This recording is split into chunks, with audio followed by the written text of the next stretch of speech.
Hello everybody, welcome to another video. Today it is the 30th of July. In this video is extremely important because we're looking at a significant development in Pokrovsk in the city center. There are now two pieces of footage indicating that the city center is no longer necessarily a Ukrainian stronghold, that Russian DRGs are already succeeding in infiltrations really deep into the city confines. So we've been able to update the map and indicate that the Russians have a greater proportion of control directly south of the city. And we know that inside of it, there are adjustments to the gray zone. So that's going to be a huge sticking point in today's upload, along with new updates from the area northeast of Mirnograd, where the situation has deteriorated. And this is in the direction of key cities that are holding onto the supply lines, feeding into Pokrovsk, like Belitske and Rodinske. We're also going to look at another important part of the front line that continues developing, and that's in the direction of Volodymyrivka and Shahove. So we'll look at that. And then to finish off the video, we'll zoom in on Churchibenivka in the Konstantinivka direction. We'll look at the Luhansk-Donetsk border fronts, and we'll also zoom in on what's currently going on near the southwestern sections of Donetsk, bordering Zaporozhye, and of course Dnipro. But I really do want to begin by zooming in on Pokrovsk because this is the most pertinent part of the front line. We're also going to use the topographic map to get a better idea of what's going on over here. So let's begin by just explaining what developed in recent days. So Russian DRGs have been able to infiltrate really deep into the city. First of all, succeeding in crossing past Zhvirove. This has been one of their most reliable routes for Russian DRG units. They cross through this road that passes through Leontivici, then near the Terrakon over here, and also during the process crossing near Troyanda. From there, they're able to arrive at the forested areas near Jubilee Park, cross over Defenders of Ukraine streets, and then from there seep into houses that are north of the E50 highway. And these would include really the center of Pokrovsk and what I refer to as the Soborny district. The Soborny micro-district is this region over here. It's named after the national park Soborny that's over here. It's the city park, actually. And all of the nearby residential buildings. There are a couple of apartment complexes as well in private residential areas, along with some institutional buildings. They're all within this sort of central part of the city, whereas there are two separate districts for the sort of southeastern and southwestern chunks of this main section of the city that is located south of the rail line over here. So the Russian forces have really been able to mesh themselves in this central-most district, and much of it has now fallen into a gray zone. The problem is the Russian forces at this point are succeeding in infiltrating in groups of 1 to 2 forces. At most, it's going to be 3 to 4, but usually it's even smaller than that. And they're fragmenting Ukraine's attention. Ukrainian drone crews, they traditionally would be more concentrated and have their focus really locked in on the rear 2 to 4 kilometers away from what we previously understood to be the line of contact. So they would be just eyeing Russian troop buildups in an area like Novotroitsk or a bit closer in Shevchenko. And then the aerial reconnaissance would be able to inform the FPV crews of the general direction they need to attack towards. And then from there, a lot of these FPV drone groups, they have a maneuver called just free roaming, where they drive or fly rather in the general direction of where they know there's Russian activity, and then just strike the first target they see, or they get a fixed position from aerial reconnaissance and then they strike that. Either way, it's just a means of stopping an assault in its infancy. At this point, because so many DRG crews are able to take advantage of the cover in these hedgerows and in some of the populated areas, like the houses over here, the basements in Zhirove, like the western parts of the Zelenivka micro-district, which is obviously this horizontal component that connects to the apartment buildings in southeastern Pokrovsk. Those factors have allowed the Russian forces to evade initial detection by drone crews, and then afterwards force them to shift their focus inwards to the rear, past an area that would previously had been accepted to be the front line. And so then the drone crews get fragmented. They are unaware of where to search for forces, because once you reach an area in a city, it becomes much more difficult to detect very small grouping of forces. And obviously, you could contrast that to moving across an open road or an open field and doing that same sort of activity. And so that's why I'm saying that these drone crews are getting fragmented. But not only because of that, but also due to the fact that some of these DRGs are quite literally infiltrating the same exact points where the FPV operators are, conducting their operations through. Because a lot of these drone crews, they want to be at the forefront. They want to operate from a basement that's pretty close to the front line, so they can be in close proximity and conduct maneuvers that are much deeper into the rear. And as a consequence of that, the DRGs are also able to arrive at those same areas and inflict really just from close range damage onto those positions and onto those drone crews. So there's already been an issue of friendly fire reported by the Ukrainian side due to confusion about the exact positions where the Ukrainians are situated compared to where the Russian DRGs are running amok. There's a concern that Russian DRGs crews can arrive at the rear at any time. So there's just a lot of uncertainty for any Ukrainian force, whether it's a mortar crew, because there are still mortar operators they're trying to fire from within the gardens in these cities. So they're worried about getting ambushed. Also, you have troops that are just riding on vehicles trying to move supplies in and out. So they are also at huge risk of being targeted in an ambush. And then you have the same thing for static FPV crews, static infantry that are just trying to hold on to a singular position. They can also be really shocked because from any direction, a force can appear to fire at them. And this has been the status quo for the past 4 days in the city. And since July 27th, I could have theoretically changed the mapping of the front line to indicate that there is much more Russian control over here than meets the eye. But even now, Russian sources, like two majors, that's a big one, they continue to reiterate that this sort of operational freedom that the Russians have afforded to them is slightly different than the sort of solid control that I have marked for the rest of the map that you see over here in red or even yellow. There is a difference between DRGs being able to pass through corridors and move from one place to another, and then actually being able to send in heavy reinforcements and dig themselves deep into a solid position. So that's not happened yet, but we're getting very close to that happening in some of these areas, because the longer the DRGs are able to operate freely in these areas, the more the Ukrainians' positions are undermined and the further back they're pushed, because they don't want to create a situation where their forces, their forward companies or platoons or small squads are isolated due to DRGs cutting off their supply lines. And as a consequence of that, a lot of the soldiers from the 25th Airborne Brigade or the 155th Mechanized Brigade or 68th Jaeger Brigade have been forced to concentrate their forces in areas that are further northwestwards, near the escape routes, near the E50 highway, and near the orange routes that you see marked over here. What this means is that the Russian forces, once this withdrawal is complete, will be able to take over without much of a hassle a lot of extremely well defended positions that up until now had been sort of seen from the outside looking in as being impenetrable. But now you're going to see a scenario where the Russians can take them over without much of a fight, meaning that they're going to really save a lot of casualties that otherwise would have been inflicted on them had they tried to assault these apartments earlier. And it's all part of the maneuvers that the Russians did initiate on a wider scale, not looking solely at Pokrovsk, but also areas on its northeastern flank, which we'll get to in a moment. So what I'm trying to imply over here is that areas like the Shakhtarsky microdistrict and all of the adjacent apartment complexes and even some of the private residential buildings, a lot of them will simply no longer be tenable for the Ukrainians to hold on to because of how far away they are from supply lines, because of the risk of being cut off by DRGs.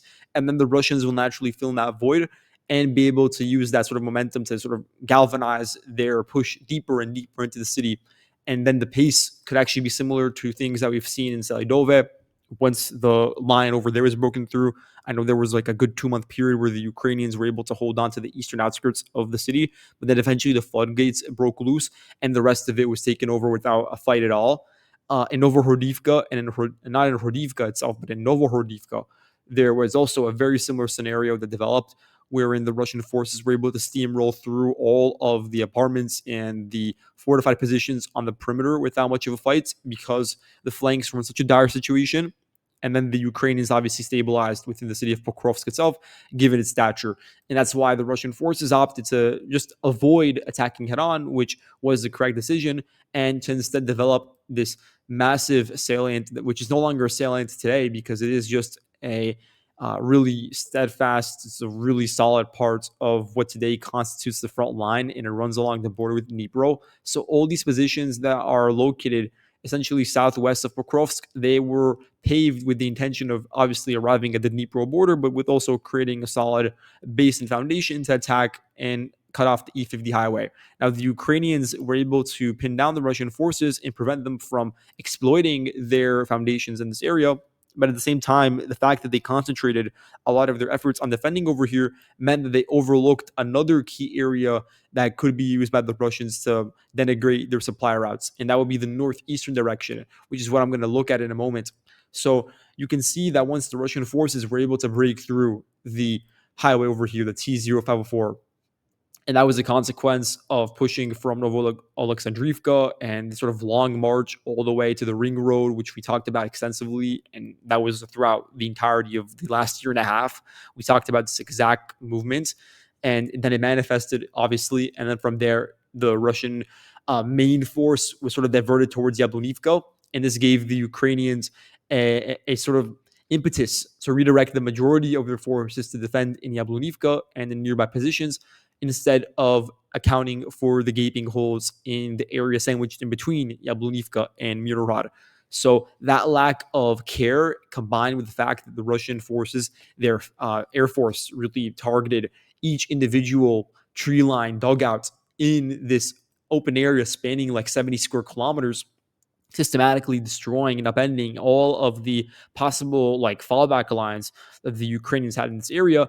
It paved the way for a rapid Russian attack and capture of villages and whatever remained of fortified positions in rapid succession. That's what ended up happening over here.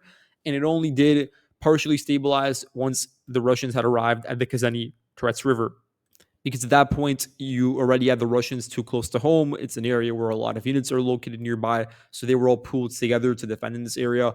And once the Russian forces actually expanded westwards past the river, the Ukrainians from the 38th Marine Brigade did conduct a counterattack and re-entered Razine.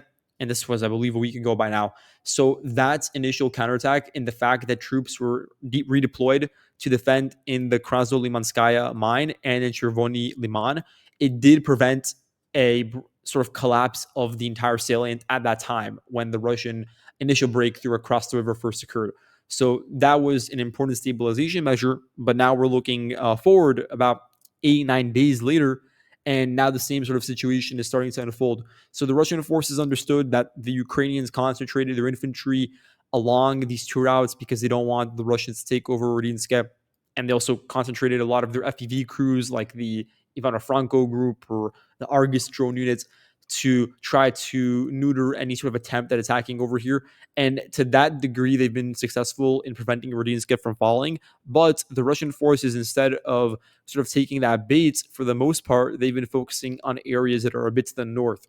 So, for instance, we're seeing that there is currently a Russian push, which is not confirmed, but we have to see what develops over here because Ukrainian sources are talking about it. Some Russian sources may be talking about it as well, but I've seen it more so on the Ukrainian side. The fact that the Russian forces are pushing towards Sukhetsk and they're trying to cut off the railway over here and the nearby defensive fortifications, and then from there establish a southern flank that can be used to attack towards Belitsk. And obviously, in the process, also cut off one of these important highways that connects between Doberilia and Mirnograd. So that's one vector of attack. Another one that's been mentioned heavily is the rail station in Dorozhny.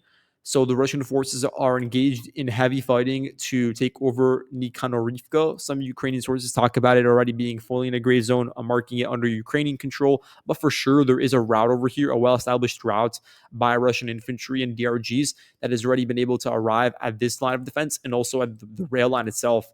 And that means that the northern and southern flanks of Belitsk are currently in trouble, and motorcyclists can begin taking advantage of these routes that have been paved to assault the city head on and try to take over the populated area, but also in the process, just sort of solidify control over a lot of these key open areas that can be used to cut off supply access. And then from there, inflict a lot of pain on the rear. And that would cut off a lot of the supplies that are currently being sent into Mirnograd and also the escape routes for whatever forces are still there. Because Mirnograd is not experiencing the same sort of leaks that we're seeing from Pokrovsk, because there has been a lot of investment in defending across the entire sort of ring perimeter of the city. And the Russian forces, likewise, are not really focusing on it as much. They have sort of relegated themselves to fighting in Novoekonomichny, and the Ukrainians over here are holding the line near the mine and near the western parts of that village. And so there isn't the same sort of fear of an immediate Russian infiltration into the city confines. But at the same time, when you zoom out a little bit and look at the bigger picture, the supply lines into the city are even more dire and a more dire state than Pokrovsk, because at least Pokrovsk is directly connected to Hrishny, and then from there you could have a very reasonable escape routes. But at the same time, Mirnograd, its way out is first of all through Pokrovsk, which there's like this gap over here with the villages of Svitli and Rivny, and obviously the ring road in between. So that's an area that can be exploited and cut off by the Russian forces in a nightmare scenario. But also, you just look at the routes out from the north, and they are farther away, and they're also pretty close to being cut off by the Russian forces, whether they be from an area further northwards near Belitske or further south with what we're seeing over here. Because here you have a video of 3 square kilometers of territory being taken over by the Russian forces. This is based on reporting from the Ukrainian side that the Russians have been able to achieve a local victory in Chervony Liman. Previously, they were not even able to enter into the village confines. Now they've been able to infiltrate into the eastern outskirts. And their objective is not necessarily to sort of swoop in and use this valley to attack towards Rudinske. I think it's more so likely that they wanted to take over the Terrakon, which they have been able to do, which will give them a great field of vision towards the actual city itself.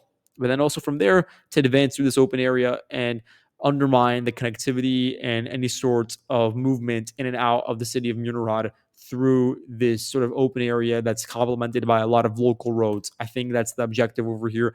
And it's something, this is sort of a gaping hole that I'm not sure has actually been addressed by the Ukrainians. You have this basically 1.5 kilometer span of territory that may be exploited by the Russian forces in the near future. So keep an eye out for that. You look over here at what I marked in yellow as being 9.7 square kilometers of territory captured by the Russian side. These are largely areas that DRGs are just extremely active in, and we haven't seen any Ukrainian presence over here anymore. But for the most part, Russian infantry, regular assault groupings, are focused on squeezing the Ukrainians out of their remaining positions that are near sort of the perimeter of the front line, the deepest locations. So there are attempts right now to dislodge them from this obstacle over here, these defensive lines. Also battles raging in Lysivka, near Novopavlivka, Chunishny, Novokrainka, trying to undermine the entire rail line over here, and the way in which it connects, obviously, to the eastern part of Pokrovsk. So that's a rundown of what's going on in the city itself. Before I get to the elevation perspective, I do want to look at one other part of the front line, which is not intrinsically connected to what's going on over here. I think it's actually a step forward and is connected to what's going to unfold in Doberilia and more generally the future for Donetsk. What we have over here is footage indicating a Russian advance amounting to 12 square kilometers southeast of Volodymyrivka. So this is from July 29th. The Fakhivtsi, drone units that they dropped mines and also conducted grenade drops onto dugouts south of the village. And this indicated an advance horizontally of about 4.7 kilometers. So the Russians are now at the entrance to this village, and there are no solid defenses around it. The reinforcements simply have been on the back foot consistently through open areas and even in populated regions like Popy VR and Poltavka. So there's a question about how effective they will be now as they fall back to a slightly larger settlement. You already have pressure from the south in conjunction with the pressure coming in from the southeast. So those really successive rounds of pressure, meaning that it's going to be difficult for the Ukrainians to defend in Volodymyrivka, but that's absolutely necessary for them to do because the Russian goal will then be to cut off Shachove and by extension the highway, or not highway over here, but just the paved road connecting to Novo Shachove. And then from there, you have access to a vast array of fields, a couple of fortified areas, a couple of tree lines, a couple of hamlets, and then you arrive at Doberilia itself. Doberilia is only, when we measure it, about 8 or 9 kilometers away from Novoshachove and also the rail line from Drozhny. So these are areas that are pretty close It's actually sort of a similar distance away to what Pokrovsk and Mirnograd were not so long ago. So very similar circumstances could develop in similar time frame to what we're seeing go on right now with Pokrovsk. I'm not referring to the year-long campaign built around encircling Pokrovsk, but I'm talking about the past month where there's been a consistent movement to undermine the flanks and also conduct frontal infiltrations. So that sort of swift movement is something that could happen in Dobropilia if the southeastern flank is left unattended and there isn't a really way to stabilize the line, because there already are large gray zones over here. It's not a well defended area. The Ukrainian forces are stretched very thin because they're trying to defend in Mirnograd and Pokrovsk on the northeastern flank. So then having to also deal with this area, which is an open corridor, so drone crews are also especially needed because DRGs are seeping into tree lines and using them to their concealment advantage throughout the day. All of that can build up and create a very solid foundation for an eastern flank to arrive at Dobropilia. And Dobropilia, obviously, from the east is very exposed. It's a completely open area directly to the east. There aren't many defenses at the entrances. So you can see how that's a concerning situation, because even looking past Pokrovsk, this was supposed to be the natural fallback line, but there are already concerns with the way in which it's being built. And obviously, there are certain trenches that have not added into the map recently. Prolefra has done an amazing job of mapping out the second layer of Ukrainian defenses past what we see in the Pokrovsk agglomeration. And so I need to export his file into here. And obviously, massive credit to him for what he's doing, the work that he's doing with the mapping of these defenses. But regardless, Dobropilia is in a concerning situation and would be further compounded by the loss of an area like Belitska, which is already pretty close to the front line, because from there you already have access through a direct highway to arrive at Dobropilia. You also can just push westwards and take over the entire network of villages that are situated directly south of the city. So you can already see how the battlefield is being shaped to make an assault towards there conducive, whereas direct assaults like running along the Toretsk River over here and all the nearby villages would also help the Russians overrun the defenses that are currently at the front line, because right now the Russian forces are encountering resistance by the Ukrainians in fortified locations that sort of span from Volodymyrivka all the way to Yablonivka. This is because the Ukrainians built one of the defense lines over here, and it has multiple layers. So the Russians are in the process of overrunning many of those layers, and that can be done through this chain of villages. And then from there, you have control over this sort of triangular open field, which is sandwiched in between several lines of settlements. And then from there, you have control over a rather high elevated area, which would assist in numerous locations, depending on the Russians' needs or opportunities to take advantage of. It would be able to assist in efforts in Konstantinivka or eventually in Druskivka, where it would link up with the three fronts that are currently involved in closing in on Konstantinivka. So there are just a really large quantity of possibilities that are all unlocked due to these recent Russian advances, which is why they are so important. So there's really important ways in which we can analyze this, looking into the future throughout the entirety of 2025. Now let's look at what we want to see on the topographic map. Here's a quick glance at the southern Pokrovsk front. What we can see over here is that the Russian forces, for the most part, started their buildup towards the city from lower elevation, whether it be from the Solnana River Valley, we all know about it over here, and then the various tributaries and valleys, ravines, etc., that extend out of it, like this region over here, or you go to here to Pshchane and Zhvirove, all located on low elevation.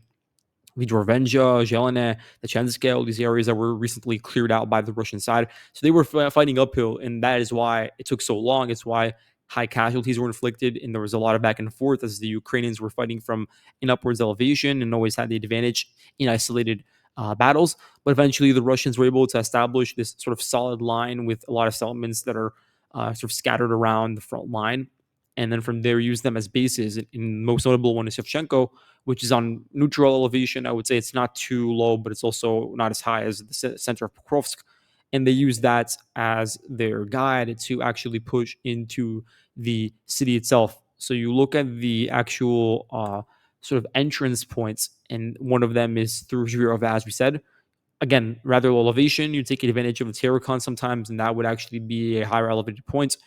The entire park region, all of the open fields, and the forested regions south of Pokrovsk also on pretty high elevation, establishing some sort of similarity with the forces that are fighting within the center of the city. And then once you infiltrate into the city center, you also are able to sort of unlock the vast benefits of being on higher elevation, because you have sort of a way to cover for your entire rear over here on the back. You have a way to establish parity with the other Ukrainian forces that are operating from houses or apartments in the city itself. And you can see for the most part how it is located on high elevation, even in the northern parts of Pokrovsk, and also running along the entirety of the rail line. Novohordivka, for instance, is a really important Russian ridge location. And then from there, you have an extension throughout the rail line which connects to Pokrovsk. So that entire corridor is on high elevation, including some of the open fields that remain under Ukrainian control, but some of them that are sort of sandwiched in between the rail line over here and the Zelenivka district. They're falling into Russian hands now, and that will be used to overlook the Ukrainian remnants that are defending in Lasivka, for instance, in this area over here that you see. I'm just going over in red right now. So you look at Pokrovsk and you see how the infiltration is just coming directly from the south, and it's going to neuter Ukraine's ability to utilize it as a advantage for them, as a characteristic of a like an advantageous characteristic rather. You look at Mirnograd. Mirnograd does have certain high points, including a lot of terracons, but for the most part, especially the eastern entrances, are on low elevation. You can see it over here. The western sections that are sort of connected to the rail line network and to Pokrovsk are on higher elevation, admittedly. And then you sort of span the sort of highway northwards and the rail line northwards, and you pass through Rodinske and a lot of these other open fields that are escape routes right now from the agglomeration, and they're also on a pretty high elevation, which is a benefit for the Ukrainian side as long as it remains under their control. The Russian forces, though, they've been able to recently build up and slightly push the front line forward south of Mirnograd's sort of outer districts over here, which are actually on higher topography. So the Russians do have pretty similar topography in this region. They have lower elevation, far lower actually, which makes it difficult for them to assault the city head on from an area like Hordivka or Mykolaievka over here. So this line has been pretty dormant as a result, but we're seeing more pressure directly coming in from Novohordivka as a result of its stature and elevation. So that's a bit of an update on Mirnograd, but you can see looking at the elevation, what I was referring to before with the sort of 1.5 kilometer span of territory that is a bit exposed, because you look at the front line over here. I want to show you guys that you can see that the Russian forces now have control over this terracon, which will be used to project power through the entrance to Mirnograd, through the trenches that are defending it from the east, and then the actual houses and settlement itself inside, especially the northeastern chunk of the city. So that will all be under Russian purview from the northeast. And there's an opportunity, as I said before, to push through this open field region that is located on a really important ridge to connect with the rail line and also undermine more generally the connectivity between Pokrovsk and Mirnograd in this region over here. This would also be in danger as a result. So having control of these heights would obviously give the Russians an amazing field of view to spot Ukrainians as they engage them in house-to-house fighting, or while they try to withdraw from their forward positions towards Pokrovsk itself. So that's a part of the rationale behind why the Russians probably should be opting for an assault over there. But there are countless other locations that are currently under threat by the Russian side. As we said before, the entrances into Rodinsk are running along lower lying valleys. That's why the Russian forces have been hesitant to attack through here, and only are doing so as a proxy of attacking the sort of ridges over here to the south and getting control over them. So Rodinsk and by extension, all of the other settlements running along the rail lines are on high elevation. Same thing with Bilitska over here and Drozheve and a whole host of other Ukrainian defensive nodes. You look at the Krasny Toretsk River, or Kazani Toretsk rather, and you can see how, again, it's on rather low elevation. The Russian forces took advantage of the ridges that they had taken over and were able to very quickly jump upon that opportunity and seize a lot of these exposed positions. But then from there, due to the Russians then converting them into their own forward positions, the Ukrainians had the advantage by proxy of these ridges. And that's why they were able to conduct the first round of counterattacks. But due to issues with the lack of manned fortifications, and again, Ukrainians being stretched out thin, both infantry and drone crews. The Russians reversed that trend and were able to push through the sort of higher elevation west of Fedorivka. You can see it over here, also pushing towards the rail line and the rail station over here. You can see how that's developing on the southern flank, and then from the northern flank, there are opportunities to attack towards what's it called, Nyakon Fork or whatever. I don't even remember the name, but it's still a village that's floating around here. This one, and it's currently, to my understanding, in the gray zone. But you can see how the Russian forces are attacking along the ridge that is directly to its south, and you could also see how there is an opportunity to attack from the southwest towards Volodymyrivka. So this is just going to be the final chunk of the topography that we're going to look at in this video. But you can see how the Russians expanded from a low-lying elevation in Popiev Yar, took over these unoccupied areas, a lot of them being actually well defended on paper, but then not having the manpower to hold on to them. So a lot of these ridges were taken over by the Russian side and are now going to be used as platforms to seep into the gullies and into the ravines, and then from there arrive at the chain of villages running along the Kazani Toretsk River and take over an area like Shakhove. So hopefully that was useful, and let's go back to the map. So now looking at the situation in Shortshibinivka, we're going to zoom in over here, and my map is now confirming what Russian and Ukrainian sources have said alike. The only sticking point for me has been the fact that we don't have footage from this area, but it's been now universally reported by all sides that it's fallen into full Russian control. This is 2.13 square kilometers we're talking about. In the northwestern direction, it's in advance amounting to, what is this, 1.5 kilometers or even more potentially. So the entirety of the settlement has fallen. There are already pushes into the what's referred to as Shevchenka Street and more generally the Shevchenka neighborhood over here. You can see that this region that is sort of sandwiched in between the highway and the Kryvyi Toretsk River in this particular location is still under Ukrainian control, and they're using it as a buffer because naturally they don't want to give control and cede territory to the Russian side in an area that consists of a lot of residential buildings and some gardens and a lot of basements. So they're going to fight tooth and nail to defend in these locations, just like they did with Novospaska and Shortshibinivka. But the next Russian goal, naturally, will be to further capitalize on their gains and squeeze the Ukrainians out of this salient, and then from there arrive at Katerinivka, because naturally that's going to be the overarching objective for the Russian side over here, because they want to eventually cut off Klebanbek and more generally the entire salient south of the Klebanbek reservoir.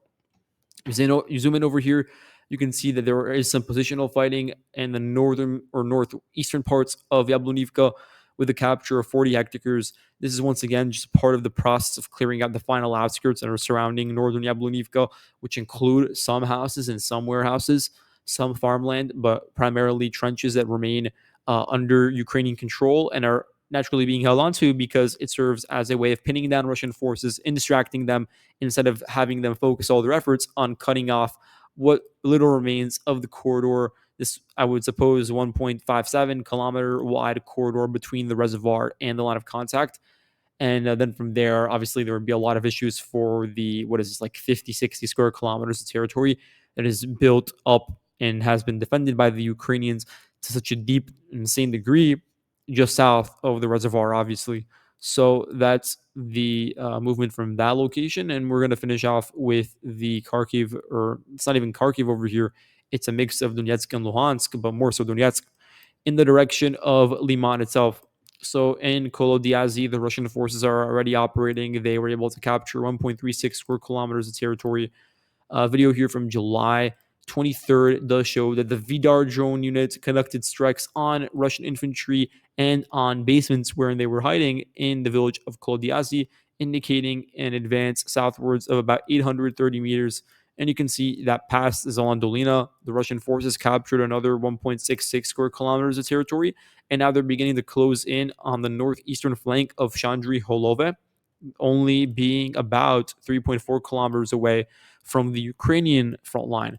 So we have a video over here, once again, from Vidar. They're extremely active in this region. They conducted strikes once again on these Russian infantry, and Zelena Dolina is naturally being used as an organization point. But Chandri Holova will take up pick up that torch once it comes into Russian control, once they're able to use it and maximize their offensive potential through it, and obviously utilize the vast amount of roads that extend out of it to arrive at Drobisheve, and as I've been reiterating consistently, also at Liman. That's a part of all of these movements, is about knocking out any sort of region that can be used by the Ukrainians to beef up their logistics and then convert it into a Russian route that can be used to pave the way for flanking of Liman, both from the east and from the north. That's a part of the overarching objective over here. Liman is definitely a key Russian target. And so that's all for today. Thank you all for watching, and I'll see you guys in the next video. Goodbye.